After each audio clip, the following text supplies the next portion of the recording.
Buddhism. हमने देखा कि 6 सेंचुरी BC आते आते सोसाइटी में कास्ट सिस्टम, रिलीजन इतना ज़्यादा रिजिड हो चुका है कि अब सोसाइटी में नए नए रिलीजन्स आ रहे हैं।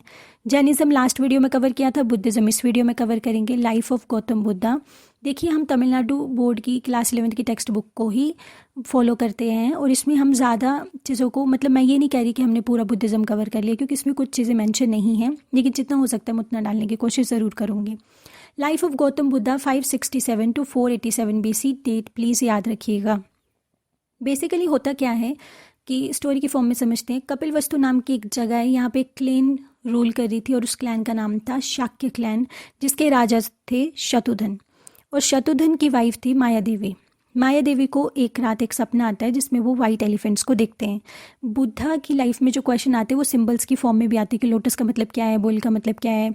तो आप स्टोरी सुनेंगे तो आप समझ पाएंगे। तो उन्हें ऐसे लगता है, उनको सपना आता है कि वाइट एलिफेंट्स उनके सपने में आए हैं। उसके बाद वो बात करते हैं इसके बारे में। तो प्रीस्ट जो भी लोग होते हैं वहाँ पे स्पिरिचुअल, वो बोलते हैं कि कुछ अच्छा होने वाला है, राइट। तो फिर बाद में 567 BC में उनके घर एक बेटा पैदा होता है जिसका नाम वो सिद्धार्थ रखते हैं, और वो पैदा होते हैं लुम्बिनी गार्डन में कपिलवस्तु के पास में। उनकी मम्मा की डेथ कुछ ही टाइम में हो जाती है माया देवी की, और फिर उनकी मौसी प्रजापति गौतमी उनको नर्चर करती हैं। जब वो पैदा हुए थे तो एक भविष्यवाणी करी थी, जो भी वहाँ पर मॉन्क्स थे, प्रीस्ट्स थे, उन्होंने ये बोला था कि या तो ये पूरे वर्ल्ड को कंकर करेंगे या सब कुछ त्याग त्याग करके, मतलब यहाँ वहाँ वॉन्डर की तरह फिरेंगे, त्याग कर देंगे सब चीज़ों का, राइट। तो इनके पिताजी ने ठान लिया कि मैं ऐसा नहीं होने दूंगा, मेरा इतना बड़ा साम्राज्य है, मैं चाहूँगा कि ये सिद्धार्थ जो है वो उसी साम्राज्य को संभाले। तो उन्होंने उनको पूरे सुख दिए, उन्होंने कभी महल से बाहर उनको कदम नहीं रखने दिया, कोई दुख नहीं होने दिया, कभी वॉर पे नहीं भेजा, कुछ नहीं। तो फिर होता क्या है कि जब वो 16 साल के थे उनकी शादी भी कर दी जाती है, और उनकी वाइफ का नाम होता है यशोधरा। बाद में उनको एक बेटा होता है जिनका नाम होता है राहुल, राइट। फिर एक दिन वो चाहते हैं कि गौतम बुद्ध, मतलब जिन्हें सिद्धार्थ कहते हैं कि मुझे ना पापा महल के बाहर जाना है, देखना है। वो भेज देते हैं कि जाओ घुमाओ, क्योंकि उनका बेटा ज़्यादा इन सब चीज़ों में इंटरेस्ट रखता नहीं था। उसका अलग ही वो बस अपने क्वेश्चंस के आंसर जाता था, राइट। तो सिद्धार्थ क्या करते थे, उन्होंने बोल दिया कि मुझे बाहर जाना है। जब वो बाहर जाते हैं तो एक ओल्ड आदमी को देखते हैं, एक बीमार आदमी को देखते हैं, फिर एक लाश को देखते हैं, फिर एक मॉन्क को देखते हैं, मतलब जिसने वैराग्य ले लिया होता है ऐसे इंसान को। उनके साथ में जो भी होता है वो उनसे पूछते हैं अपने फ्रेंड से कि ये सब क्या है। तो वो बोलते हैं, तो ये ओल्ड आदमी, उन्होंने कभी ओल्ड आदमी नहीं देखा था, स्ट्रेंज है ना। तो वो कहते हैं कि ये ओल्ड आदमी इतना वीक कैसे हो गया, ये बंदा क्या है। तो वो बोलते हैं कि ये तो ओल्ड हो गया है। तो वो कहते हैं मैं भी ऐसा हो जाऊंगा एक दिन, सिद्धार्थ पूछते हैं। तो बोलते हैं हाँ, सभी होते हैं ऐसे, उनके फ्रेंड ने आंसर किया।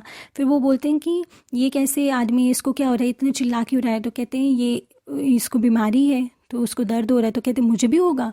कहते हो सकता है, बीमार तो हो ही सकते हैं। फिर कहते ये क्यों पड़े हुए हैं ऐसे, ये लेके जा रहे थे तो ये कैसे, ये ऐसे क्यों पड़े हुए हैं, लोग क्या कर रहे हैं। तो कहते ये लाश है, ये मर चुके हैं। तो कहते एक दिन मैं भी मर जाऊंगा। कहते हाँ जी, एक दिन सब मरते हैं। फिर वो थोड़ा आगे जाते हैं तो वो बहुत दुखी हो गए होते हैं सिद्धार्थ उस टाइम तक।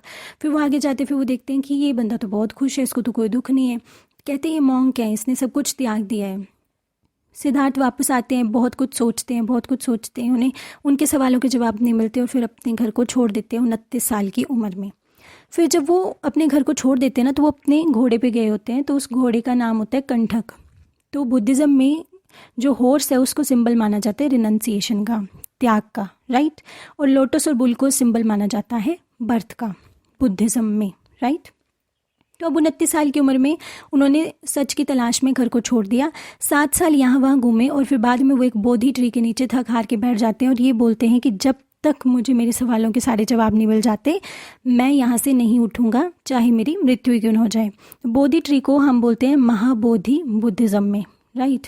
तो बोध गया में वो बैठ जाते हैं बोधि ट्री के नीचे, और फिर वहाँ पर वो आंखें बंद करके, फिर बहुत दिनों के बाद उनको उनके सारे क्वेश्चंस के आंसर मिल जाते हैं, और उनको हम बोलते हैं एनलाइटमेंट, निर्वाण। बुद्धिज़्म में निर्वाण बोला जाता है। तो निर्वाण का मतलब क्या है कि एनलाइटमेंट, आपको सारी चीज़ों से मुक्ति मिल गई है, अब आपको आपके सारे क्वेश्चंस के आंसर मिल गए।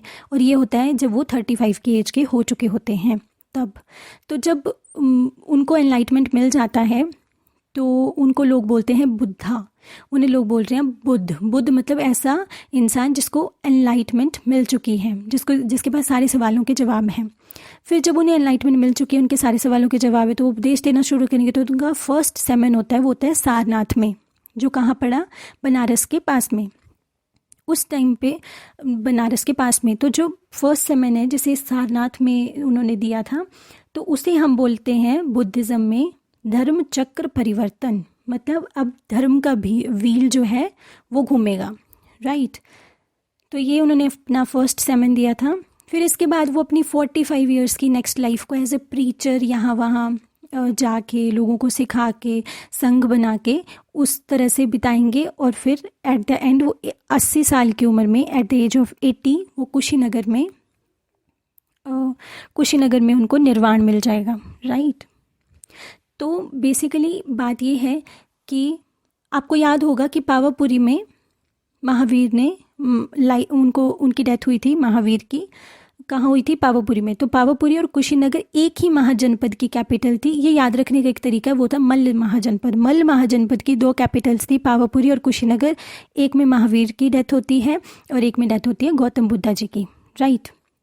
अब बुद्धिज़्म में बुद्धा जो थे उनके कुछ बहुत इंपॉर्टेंट डिसाइपल्स भी थे जो यहाँ पे मेंशन किए हुए हैं। सेरिपुत्रा, मोगलन्ना, आनंद, कश्यपा और रूपाली, ये इनके डिसाइपल्स थे। इसके अलावा प्रसेनजीत थे जो कौशला के नरेश थे, नरेश मतलब राजा थे, और बिंबिसार अजातशत्रु जो मगध के थे। बिंबिसार के बेटे थे अजातशत्रु, और बिंबिसार पहले ऐसे राजा थे, उन्होंने इतने मैट्रिमोनियल अलाइंसेस बनाए कि धीरे धीरे करके फिर साम्राज्य का विस्तार हुआ और मगध एक बहुत बड़ा राज्य बन के आएगा। और ये जब राज्य कब तक फ्लॉरिश करेगा, अशोका के टाइम तक, मौर्यास के टाइम तक, और फिर ये पूरे इंडियन सब कॉन्टिनेंट में राज करेंगे। जो मौर्यन एम्पायर इतना बड़ा था, इसकी नींव यहाँ रखी गई है बिंबिसार के थ्रू, राइट।